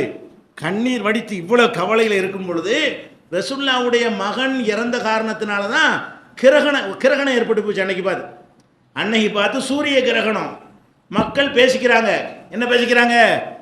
ரசூலுல்லாஹ்வுடைய மகன் இறந்தாச்சுல, வானம் துக்கம் அனுசிக்கிறது, இருட்டா போச்சு, பகலை இருட்டா போச்சு அப்படின்னு மக்கள் பேசிக்கிறாங்க. ரசூலுல்லாஹ் கவலையில் இடிஞ்சு போய் தான் நினைஞ்சிருக்கனே. அது யாரா காதில் வாங்குவாங்களா? நம்ம கடுமையான ஒரு ஆளை இழந்துட்டு இருக்கும் பொழுது அக்கம் பக்கத்தில் பேசுறது பேச்சுக்கெல்லாம் காதில் உழுவுமா? அதை கவனிப்போமா? அதுக்கு ஆன்சர் தெரிஞ்சாலும் போய் பதில் சொல்லிட்டு இருப்போமா? பேசாமல் உட்காந்து இப்படி இடிஞ்சு போய் உட்காந்துட்டு இருப்போம். உடனே செய்கிறாங்க, மக்கள்கிட்ட போகிறாங்க, என்னப்பா சொல்லிக்கிட்டு இருக்கிறீங்க? யாருடைய மௌத்துக்கும் இதெல்லாம் ஏற்படாது, கிரகணமெல்லாம் யாருடைய பிறப்புக்கும் ஏற்படாது. அது அல்லாஹ்வுடைய ஒரு நியதி பிறகு நடக்குது. அதுக்கு இதுக்கே முடிச்சு போடுறேங்கிறாங்க. அப்போ ஸ்டடியே பாருங்கள். அழுகுறது தனி, ஆனால் மன அழுத்தம் இருந்துச்சா, மனக்குழப்பத்துக்கு ஆளானாங்களா, அவங்களுடைய அந்த நேரத்தில் கூட அவங்களுடைய வாழ்க்கையை பாதிச்சுச்சா ஏதாவது? அதை பாதிக்கலைன்னா என்ன அர்த்தம்? அந்த நேரத்தில் என்ன செய்யணுமோ செஞ்சுட்டாங்க. சாதாரணமாக மகன் இறக்காமல் இருந்தால் ஒரு தப்பான கருத்தை கண்டால் அவங்களுடைய வழக்கம் என்ன? கண்டிப்பது. என்னடா பேசுகிறீங்க, நான் இப்படிலாம் பேசுகிறீங்க சொல்லுவது. இது எல்லா நேரத்திலும் எல்லாரும் சொல்லிவிடலாம். பெத்த புள்ள மூத்தாய் கிடக்கும் சொல்ல முடியுமா? பெரிய கவலைக்கு உள்ளாயிருக்கும் சொல்ல முடியுமா? அந்த பிள்ளையுடைய மரணம் பெரிய பாதிப்பை ஏற்படுத்தி இருக்கும் பொழுது இதை கவனிக்க முடியுது அவங்களுக்கு? மன அழுத்தம் இல்லைன்னு வழங்குதா? அது மனசு அழுத்த விடலை, கண்ணீர் விட்டாங்க. அது ஒரு விஷயம். அதெல்லாம் நான் தீர்வில் சொல்லும்போது விளக்கமாக சொல்லுவேன். இவங்களுக்கு தான் தகுதி இருக்குங்கிறதா இன்றைக்கி முன்னுரையில் நோக்கம். என்ன? இஸ்லாத்திற்கும் முகமது நபி ஸல்லல்லாஹு அலைஹி வஸல்லம் அவங்களுக்கும் தான் மன அழுத்தத்திற்கான தீர்வுகளை சொல்வதற்கு தகுதி இருக்கிறது. அந்த தகுதியை காட்டுறாங்களா இல்லையா? கண்ணீர் விட்டு கழுது இரத்த கண்ணீர் வடிக்குதுங்கிறாங்க. அவ்வளவு கவலையில் இருக்கும் பொழுது இப்படி ஒரு பேச்சு பேசுகிறாங்க. அது காதில் விழுது. அதுக்கு என்ன ரியாக்ஷன் பண்ணுறாங்க. அங்கே என்ன அறிவுரை சொல்லணுமோ அந்த நேரத்தில் போய் சொல்கிற காட்சியை நம்ம பார்க்குறோம்.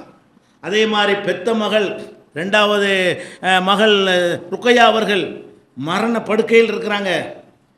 அப்போங்கிற ஒரு நிலைமை. எதிரிகள் படையெடுத்து வந்துட்டான். பத்ர் போர்க்களத்துக்கு புறப்பட்டு போகிறாங்க, தளபதியாக போகிறாங்க. பெத்த மகள் மரணப்படுக்கையில் கிடக்கும்போது அவங்க தான் போய் ஆகணுன்ற அவசியமெல்லாம் கிடையாது. சொன்னால் வெட்டிக்கிட்டு வா என்றால் கட்டி கொண்டு வரக்கூடிய தோழர்கள் அவர்களுக்கு இருக்கிறார்கள். நான் என் மகளோடு நான் இருக்க போகிறேன், எனக்கு அது பாதிக்கும் போங்கன்னு சொன்னாங்களா? மகள் மரணப்படுக்கையில் இருக்கும் பொழுது உஸ்மானை கூப்பிட்டு, நீ வராத, நீ உன் மனைவியோடு, உஸ்மான் அவங்க கணவர், ருக்கையாவுக்கு கணவர், மருமகன், நீ பார்த்துக்கன்னு சொல்லிவிட்டு என்ன செய்கிறாங்க? பத்ர் போருக்கு போகிறாங்க. போய் இது எதாவது பாதிச்சிச்சா? போய் இப்படி உட்காந்துருந்தா தோற்று போயிருப்பாங்க. விளங்குதா? அந்த போர்க்களத்தில் போய் இப்படி கையை கட்டிட்டு உட்காந்து இப்படி நினச்சிக்கிட்டு முகம் என்ன ஆச்சுன்னு இருந்தான்னு வைங்க, பெரிய பாதிப்பாக இருக்கும். அவ்வளோ வீரதீர பராக்கிரமமாக போரிட்டு மாபெரும் வெற்றியை சூடி அந்த பத்ர் வெற்றி தான் அரபு நாட்டை திரும்பி பார்க்க வைத்தது. பத்ர் வெற்றிக்கு பிறகுதான் அடே இனிமே இவர்கை தான் ஓங்கும்னு எல்லாரும் வழங்கினான். அது வரைக்கும் வெயிட் பண்ணிட்டு இருந்தான், யார் பக்கம் ஓங்குதுன்னு பார்ப்போம், இவன் அவன் அடிச்சுக்கிறாங்க என்ன செய்யுதுன்னு பார்ப்போம்னு ஒதுங்கி இருந்த ஆட்கள் எல்லாம் இந்த பத்ருடைய வெற்றிக்கு பிறகுதான் நபிகள் நாயகத்தை அப்படி திரும்பி பார்க்க ஆரம்பிக்கிறான். அப்போ உலகத்தையே திரும்பி பார்க்க வைத்தது, இஸ்லாத்தின்பால் கவனத்தை ஈர்க்க வைத்தது பத்ர் வெற்றி. அதுக்கு காரணம் அந்த ஸ்டடி. அல்லாஹும்ம இன் துகுலிக்கு ஹாதிஹில் இசாபா ஃபலன் தூபதாபதா, இறைவா இந்த கூட்டத்தை நீ அழித்து விட்டால், கஷ்டப்பட்டு இவ்வளவுதான் என்னால் உண்டாக்க முடிஞ்சிருக்கிறது, நான் அழைத்து கொண்டு வந்திருக்கிறேனே இவ்வளவுதான் நான் கஷ்டப்பட்டு உண்டாக்கின ஒரு கூட்டம், இவங்களை நீ இந்த தோல்வி அடைய செஞ்சு அழித்து விட்டால் அப்புறம் உன்னை யாரும் வணங்க மாட்டாங்க, வணங்க ஆள் இருக்காது, இவங்களை அழித்தால் அவங்க கை ஓங்கிவிடும், எஞ்சி இருக்கிறவர்கள்லாம் அவங்க அழித்து தள்ளி விடுவார்கள் என்கிற நிலையில் நாங்கள் வந்து நிற்கிறோம், இறைவா நீ வெற்றியைத்தாண்டு சொல்லி அதில் தான் என்ன செய்கிறாங்க, கவனம் செலுத்துகிறாங்க. இதுக்கு மகளை விட்டுட்டு மருமகனை விட்டு வந்ததும் சரி, அப்புறம் வீரதீர பராக்கிரமம் அவ்வளவு பெரிய தீவிரமான களத்தில் தானே வாழேந்தி போரிட்டு தளபதியாக நின்று ஜெயித்து வெற்றி வீரராக மதீனாவுக்கு வரும்பொழுதே உங்கள் மகள் மரணித்து விட்டார்கள் என்ற செய்தி வருகிறது. அப்போ அந்த நிலையில் விட்டு வந்தாங்க. அவங்க பத்ர் போர்லேருந்து வெற்றி வீரராக வர்றாங்க, உங்கள் மக இறந்து போயிட்டாங்கிற செய்தி நடுவழியில் வருது. இதெல்லாம் எப்படிப்பட்ட ஒரு மேட்ரு, ஏன் இவரை பாதிக்கலை, என்ன வேலை நம்ம சுமந்திருக்கிறோமோ அதை பாதிக்காத வகையில் அந்த கவலை இருந்தது. கவலை இருக்க போய் தான் மருமகனை நிப்பாட்டினாங்க. ஆனால் நாம் ஒரு பொறுப்பில் இருக்கிறோம், இந்த பொறுப்பை நம்ம கரெக்டாக செஞ்சு ஆகணும், அதில் குறை வைத்து விடக்கூடாது என்பதற்காக வேண்டி கொஞ்சம் கூட கலங்காமல் அதை செஞ்சாங்கன்னு சொன்னால் அவர் காட்டுற வழி கரெக்டாக தான் இருக்கும். அவர் சொல்கிற ஒரு அறிவுரை அவரே செஞ்சு வெற்றி பெற்ற ஒரு அறிவுரை. அவர் எந்த மாதிரி நம்பிக்கை உள்ளத்தில் வைத்திருந்ததால் இப்படி நடக்க முடிந்ததோ அந்த நம்பிக்கை நம்ம உள்ளத்தில் இருக்குமையானால் மன அழுத்தம் நமக்கு வராது, கடுகளும் வராது. எப்படிப்பட்ட மன அழுத்தத்தை நம்மால் வெல்ல முடியும் என்பதை என்ன செய்யலாம், நம்ம பார்த்து கொள்ள முடியும். இது ஒரு மேட்ரு, அவங்களுடைய உறுதிக்கு அதை நம்ம பார்க்குறோம். அதே மாதிரி அவங்களுக்கு அல்லாஹ் வந்து 4 பொம்பளை பிள்ளையை கொடுத்தான். அவங்க வாழ்கிற காலத்திலே 3 போயிடுச்சு. ரசூல் ஸல்லல்லாஹு அலைஹி வஸல்லம் ஆம்பளை பிள்ளையும் போயிடுச்சு, பொம்பளை பிள்ளையை கொடுத்து அதுவும் குழந்தையில மூத்தா போனால் கூட சகித்து கொள்வார்கள். எல்லாமே வயசுக்கு வந்து கல்யாணம் பண்ணி கொடுத்து இளம் பெண்களாக இருக்கக்கூடிய நேரத்தில் ஜெய்னபும் மூத்தா போகிறாங்க, ருக்கையாவும் மூத்தா போகிறாங்க, உம்மு குல்சும் மூத்தா போகிறாங்க, 4வது மகள் ஃபாத்திமா தான் இருந்தாங்க, அவங்கள 6 மாதம் பேர் மூத்தா போயிட்டாங்க. அது ரசூலுக்கு அதை விட்டுருவோம். அது ரசூல் ஸல்லல்லாஹு அலைஹி வஸல்லம் காலத்துக்கு பிறகு 6 மாதம் தான் அவங்களும் அற்பாயில் போயிட்டாங்க. இப்போ 3 மகள்களை பறி கொடுத்த ஒருத்தருடைய நிலைமை எப்படி இருக்கும்? ஆம்பளை பிள்ளையும் போச்சு, அந்த 3 பிள்ளைகளையும் பறி கொடுத்த எந்த அளவுக்கு அவங்களுடைய மகள் ஜெய்னபுடைய மரணம் மதீனாவில் இருக்கும்போது நடக்கிறது. நேர போகிறாங்க, தகப்பன் என்ன செய்வான், மகை இறந்து போயிட்டா இடிஞ்சு உட்காந்துட மாட்டானா? அது இவர் வயசானவராக இருக்கார், மகள் வந்து இளம்பெண்ணாக இருக்குது. இளம் வயசில் மகள் ஒரு கிழவியாக உள்ள மகள் இறந்தால் கூட சகிச்சு கொள்ளலாம், பேரம்பத்தியம் எடுத்து. ஒரு இளம் வயது ஒரு நடுத்தர வயது ஒரு பெண்ணாக இருக்கக்கூடிய அவங்க மரணிக்கும் பொழுது எவ்வளோ பெரிய பாதிப்பை ஏற்படுத்தும். ஆனால் கவலையெல்லாம் பட்டாங்க. நேர போகிறாங்க, நீங்கள் குளிப்பாட்டும் பொழுது ஒத்தப்படையாக தண்ணி ஊற்றுங்க, வலது பக்கமாக அந்த ஜனாசாவுடைய சட்டத்துக்கு எடுக்கிறோமே அது எல்லாம் அப்போ சொன்னது தான். இந்த மரணத்திற்கு பின்பு ஒரு ரமலானில் ஒரு தலைப்பு நம்ம பேசியிருக்கிறோம், மரணத்திற்கு என்னெல்லாம் செய்யலாங்க, அது கூட ஒரு தலைப்பை எடுத்துருக்குறோம். அதில் சொன்ன எல்லா சட்டங்களுமே இந்த பெத்த மகள் மரணிக்கும் பொழுது போய் சொன்னது தான். மகள் இறந்துட்டாங்க, அப்போ போயிட்டு யாராவது சட்டம் சொல்லிட்டு இருப்பாங்களா? மகள் இறந்து இவ்வளோ ஒரு பாதிப்பு, அப்போ போய் என்ன செய்கிறாங்க, குளிப்பாட்டுற முறை என்ன, எல்லாம் குளிப்பாட்டு ஒத்தப்படையாக குளிப்பாட்டுங்க, வலது பக்கமாக குளிப்பாட்டுங்க, குளிப்பாட்டி முடித்த இளந்தைகளை தண்ணீரை போட்டு என்ன செய்யுங்க அதை குளிப்பாட்டுங்க, கற்பூரம் வைத்து தேய்த்து என்ன செய்யுங்க குளிப்பாட்டுங்க, குளிப்பாட்டி முடிச்சோன்னு என்கிட்ட சொல்லுங்க, என்னுடைய மேலாடையை நான் தர்றேன், அதை கஃனாக ஆக்குங்கள், அதனோட கொண்டே அடக்கம் செய்யுங்கள். இப்படி சொல்ல இயலுமா? மன அழுத்தம் இருந்தால், மனக்குழப்பம் இருந்தால், பெத்த மகள் இறந்து கிடக்கிற நேரத்தில் இப்படி ஸ்டடியாக நின்று பேச இயலுமா? ஒரு பாதிப்பில் எப்படி ஆச்சரியப்படுறான், உலகமே ஆச்சரியப்படுறான், எப்படி இந்த மனிதருக்கு இப்படி இருக்க முடிகிறது? எல்லாத்துலேயும் ஸ்டடியாக உறுதி, எதுவும் அவரையும் அசைக்க முடியலை. கவலை ஒரு பக்கம் வரவும் செய்கிறது, கண்ணீர் வராமல் இருக்கல, கவலை வருது. ஆனால் கவலையினால் வேற காரியங்கள் பாதிச்சிச்சா, தூக்கத்தை பாதிச்சிச்சா? பல நாள் தூங்காமல் இருந்தாங்களா? சாப்பிட வாய் வைக்க முடியாத நிலையில் இருந்தார்களா? செத்து போயிடும் நினைத்தார்களா? ஒன்றுமே இல்லை. எல்லா காரியமும் பாதிக்கக்கூடாது. ஒரு காரியத்தை எடுத்தால் அது போய்கிட்டே இருக்கணும். எந்த ஒரு பிரச்சனை ஏற்பட்டாலும் ரொட்டீனாக செய்ய வேண்டிய ஒரு காரியமும் கடமையும் அவங்கள பாதிக்கலை என்கிறத நம்ம என்ன செய்கிறோம், பார்க்குறோம். அதே மாதிரி அடுக்கடுக்கான யுத்தங்களை சந்திச்சலாம். எத்தனை வயசில்? 25 வயசுலையா? 25-30 வயசுலாம் இராணுவத்துக்கு ஆள் சேர்ப்பான். 65 வயசில் யாரும் சேர்க்க மாட்டான். இவங்க சந்திச்சாலும் 50க்கு மேலே தான். எல்லா போர்க்களங்களும் 50க்கு மேலே ஓய்ந்து ரிட்டையர்ட் ஆகக்கூடிய ஒரு வயசை நெருங்கக்கூடிய நேரத்தில் திணிக்கப்படுகிறது போர்க்களங்கள்லாம். டெய்லியாக வாழை எழுந்திட்டு போகிறாங்க. கொஞ்சம் கூட பாதிக்கலை. என்னடா வயசாக போய் விட மாட்டேங்கிறடா, கிழவனா போயிட்டான்னு அப்படியா நினச்சாங்க. எடு குதிரையை பின்னாடி வான்னு சொல்லி என்ன செய்கிறாங்க, அப்படி பறந்தோடி. எதனால முடியாது? மன வலிமை. உடம்புல தான் 50 வயசு 55 வயசாக இருந்தார்களே தவிர உள்ளத்தில் ஒரு இளைஞரை விட மேலே இருந்தார்கள். உள்ளத்தில் எந்த அளவுக்குன்னு கேட்டால், போர்க்களங்களில் கொஞ்சம் பயந்தவங்க இருப்பாங்கல்ல. போர்னா சாவு தானே, செத்து போயிடுறது. அது சாவுக்கு தானே போகிறோம், தப்பிச்சு வர்றது கஷ்டம் தானே. அது ஹதீஸில் வருகிறது. ரொம்ப கொஞ்சம் பயந்தாங்குழியில் யாராவது இருந்தாங்கன்னு கேட்டால் ரசூலுல்லாஹ்க்கு பக்கத்தில் போய் நடுக்குருவாங்க. அவர்கிட்ட யார் நெருங்க மாட்டேங்க. அவர் சொல்லட்டில் வந்து எங்களில் யார் கொஞ்சம் அதிக பயம் உள்ளவர்களாக இருப்பார்களோ அவங்கள காவலாக வச்சு மற்றவங்கள என்ன செய்வோம், முன்னாடி ஆள் கண்டிப்பாக பின்னாடி நின்றுக்கிறோம். அவன் சாவட்டும். இவன் உத்தரவு தான் போடுவான் தளபதிகள் எல்லாம். இவர் ஜனாதிபதியும் வருதான், தளபதியும் வருதான். ஜனாதிபதியாகவும் இருந்து கொண்டு தளபதியாகவும் இருந்து என்ன செய்கிறாங்க அவங்க. அது எப்படி முடிஞ்சு, எப்படி இந்த தள்ளாத ஒரு 55-60 வயசு வரைக்கும் சண்டை தானே. 61 வயசு வரைக்கும் யுத்தம் தானே. 60லையும் 55லையும் 58லையும் போய் இவருக்கு எப்படி வாழை ஏந்தி சுழண்டு குதிரையில் ஏறி உட்கார முடியுமா? நீ கிழவனுக்கெல்லாம் உட்கார வச்சு 50 வயசுக்காரனை குதிரையில் வச்சு அவனுக்கு உட்கார இயலுமா? ஒட்டகத்தில் வச்சு 2 திருப்பி சுண்ணா கீழே விழுந்துருவான், எலும்பு முறிஞ்சு போயிடும். அவருக்கு வந்து அந்த ஒட்டகத்தில் ஏறி சவாரி செய்ய முடிகிறது, குதிரையில் ஆரோகணித்து போக முடிகிறது. மின்னல் வேகத்தில் ஓடிவிட்டு குதிரைன்னா அந்த காலத்தை நினைக்கக்கூடாது. குதிரை வந்து பயங்கர வேகமாக போகும். அவ்வளோ உலகத்தில் உள்ள உயிர் பிராணிகள்லையே கலைக்காமல் சளைக்காமல் வேகமாக போகக்கூடியது குதிரை. அதில் ஏறி போகிறதுங்கிற மெரினா பீச் குதிரை நினச்சிக்கிற கூடாது. அதில் யார் வேணாலும் உட்காரலாம். இந்த குதிரையில் யாரும் உட்கார முடியாது. அந்த மாதிரியான ஒரு குதிரையில் ஏறி ஆரோகணித்தவர்களால் செல்ல முடிகிறது. கொஞ்சம் கூட ஒரு உடம்பையும் பாதிக்கலை, பெரிய சத்தான உணவுலாம் திங்கலை, ஒரு பேரிச்சம்பழத்தையும் தண்ணியும் குடிச்சுக்கிட்டு அதே மாதிரியா ஸ்டடியாக அவங்களுக்கு இருக்க முடிஞ்சுன்னா மனசில் கரெக்டாக இருக்கிறாங்க. எல்லாத்துக்கும் காரணம் என்ன? மனசளவில் கரெக்டாக இருந்தாங்க. அது மாதிரி கேவலம் அவமானம்னு நினைக்கிறோமே, கல்லடி சொல்லடின்னு இவங்க பெட்டளவுக்கு யாராவது பட்டிருப்பாங்களா? தொழுதுகிட்டு இருக்கிற காபத்துள்ளாவில் கொண்டே சாணியத்துக்கு இதோட கேவலம் ஒரு மனிதருக்கு எப்படி பாதிக்குது? நீங்கள் தெருவில் போயிட்டு இருக்கும்போது ஒரு காரில் உரம் தப்பி தவறி சேர அடிச்சிட்டான்னு சொன்னால் எவ்வளோ கோவம் வருது. அந்த காரை கல் எடுத்து உடைச்சி கண்ணாடி உடைச்சி என்ன செய்கிறீங்களா இல்லையா? ஏதாவது கிடைச்சுன்னா அவனை விட மாட்டேங்கிறீங்க. அது நம்மளை பெருசாக பாதிக்கிறது.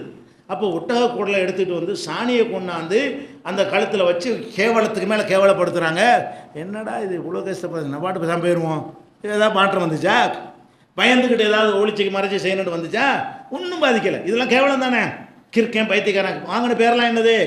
பின்னாடி உலகம் போட்டு சக்கரவர்த்தியாக வந்தாங்க, அது ஒரு விஷயம். என்ன பேர்களை வாங்கினாங்க 20 ஆண்டுகள்? என்ன பேர்கள்? மஜ்னூன், கிறுக்கங்கிற பேர் ரசூலுல்லாஹ்வுக்கு எல்லாரும் தானே. அந்த கிறுக்கு பையல அவனா இப்படி தான் பேசிக்கிறாங்க எல்லாரும். இது எவ்வளோ பெரிய ஒரு மன ஒருத்தன். கிறுக்கன்னு சொல்லுவது எவ்வளோ பெரிய மன உளைச்சல். ஒருத்தன் சொல்லலாம், ஊரே சேர்ந்துக்கிட்டு சொன்னால், ஊரே சேர்ந்துக்கிட்டு ஒரு ஆளுக்கு பைத்தியக்கார பட்டம், பொய்யருங்கிற பட்டம். இவருக்கு தகுந்த உண்மையாளர் யாரும் இல்லை, அவன் தான் சொன்னாதும். நபியாகிறதுக்கு முன்னாடி இவருக்கு வச்ச பேர் என்ன? சாதிக்குன்னு சொன்னால், நபியான பிறகு கதாபுண்டான், பெரும் பொய்யன்ட்டான். அப்போ உண்மையாளர்னு பட்டம் கொடுத்த அவனே பெரும் பொய், அம்புட்டும் பொய், எல்லாங்கிறான், நல்லா பேசினாங்கிறான், வகி வருதுங்கிறான், இவன் பொய் சொல்கிறான். இந்த மாதிரி தான் அவர்கள் பேச்சே இருக்கும். இது மாதிரியான பேச்சுக்கள் எல்லாம் ஒரு மன உளைச்சலுக்கு ஆளாகும் பொழுது அவங்களுக்கு ஏதாவது பாதிப்பு ஏற்பட்டுச்சா? ஒரு பாதிப்பும் ஏற்படவில்லை. எந்த மாதிரியான துன்பங்கள் வந்தாலும் அவங்கள கடுகளவு கூட பாதிப்பு ஏற்படாத வகையில் உறுதியாக நின்றிருக்கிறார்கள். அப்போ அந்த நபிகள் நாயகம் ஸல்லல்லாஹு அலைஹி வஸல்லம் அவங்களுடைய வழிகாட்டுதலில் தான் நம்முடைய மன அழுத்தத்துக்கு முதல் விளங்கிக் கொள்ளணும். உலகத்தில் உள்ள எந்த மனோதத்துவ நிபுணரையும் நீங்கள் நம்பிக்கைக்குரியவர்களாக எடுத்துக்கொள்ளாதீர்கள். அவங்க சொல்லக்கூடிய எந்த மனோதத்துவத்திலையும் ஒரு தீர்வும் கிடையாது, வெறும் வரட்டு தத்துவங்கள் தான் இருக்கிறது. நபிகள் நாயகம் ஸல்லல்லாஹு அலைஹி வஸல்லம் அவர்களுடைய வாழ்க்கையில் தான் எல்லாத்தையும் சந்தித்தார்கள். மனைவியின் மீது அவதூறு சொல்லி கூட அதையும் சந்தித்தார். அது ஒரு பெரிய விஷயம். ஒரு மனிதனுடைய மனைவியின் மீது அவதூறு சொன்னால் தலை நிமித்தம் நடக்க முடியுமா? அதுலேயும் அந்த ஸ்டடியாக தான் இருந்தாங்க. அதுலேயும் என்ன செய்யலை, உங்களுக்கு அதனால் எந்த ஒரு பணியும் பாதிக்கப்படலை. ஒரே மாதிரியாக எல்லா நேரத்திலும் இருந்தார்கள். எந்த ஒரு கடமையிலையும் குறை வைக்கவில்லை. அவங்க ருட்டீனான வாழ்க்கையை எதுவுமே பாதிக்கலை என்று சொன்னால் அப்படியான வாழ்க்கையை நம்ம வாழணும். அப்படியான ஒரு நிம்மதி நமக்கு பெறணும் என்றால் அதற்கு தீர்வு என்ன? முஹம்மது ஸல்லல்லாஹு அலைஹி வஸல்லம் அவர்கள் எந்த சித்தாந்தத்தை நமக்கு சொல்லி தந்தார்களோ மன அழுத்தத்திற்கும் சேர்த்து அதை நம்ம தெளிவாக விளங்கி கொண்டோமேயானால் இன்ஷா அல்லாஹ் நிச்சயமாக ஒட்டுமொத்த முஸ்லீம் சமுதாயம் மனநோய் இல்லாத, மன அழுத்தம் இல்லாத ஒரு சிறந்த சமுதாயமாக நம்ம வாழ முடியும். ஒவ்வொரு வகையான மனநோய்களுக்கும் என்ன மாதிரியான தீர்வை இஸ்லாம் சொல்லித் தருகிறது என்பதை இன்ஷா அல்லாஹ் அடுத்தடுத்த நாட்களில் பார்ப்போம். குல் ஹுவல்லாஹு அஹத் அல்லாஹுஸ் ஸமத் லம் யலித் வலம் யூலத் வலம் யகுல் லஹு குஃபுவன் அஹத்.